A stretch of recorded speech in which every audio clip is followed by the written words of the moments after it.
Samantala na sa siyam na ethics complaint ang tatalakayin ng Senate Committee on Ethics and Privileges ayon kay Senator J.V. Ejercito. Yan ang umarangkadang balita ni Angela Babad. Isang reklamo laban sa lahat ng senador. Isang reklamo laban mismo kay Senate Committee on Ethics and Privileges Chair Senator J.V. Ejercito at ang reklamo laban kay Senator Bato de la Rosa. Tatlo pa lang ito sa siyam na kasong tatalakayin ng Senate Committee on Ethics and Privileges sa pagbabalik ng sesyon. Sa isang pahayag sa DZMM Radio Patrol sa 6:30, sinabi ni Ejercito na hindi agad na ihain sa plenaryo ang magiging miyembro ng komite.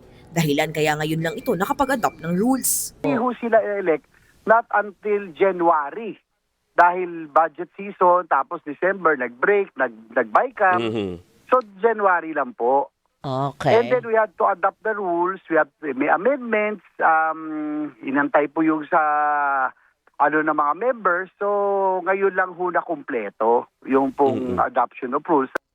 Kasama rin sa mga inamyendahang rules ang inihain ni Senate President Pro Tempore Panfilo Lacson. Halimbawa, may isang senador na mayroon hong ongoing investigation sa ibang body, sa ibang korte, sa ibang ahensya. Dapat ho dati kasi parang pending na no? Pero ngayon parang ang kanya amendment na kahit na mayroon hong ongoing investigation, the Committee on Ethics can continue to do so with its investigation. Para kay Ejercito, unang munang dapat pag-usapan ay ang no work, no pay policy kaugnay ng reklamo kay Senator Bato de la Rosa. Kung inaano nyo specific senator that is absent, we have to, before we can act on the complaint against him or her, we have to amend the rules again about it. Kasi you cannot find that particular any provision on no work, no pay in any of our rules.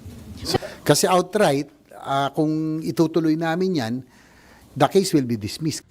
Sa mga susunod na hearing, katulad ng impeachment process, kailangan munang madetermina ang form and substance ng mga nasabing reklamo. Ako si Angela Babad ng PRTV News, nagseserbisyo para sa Pilipino.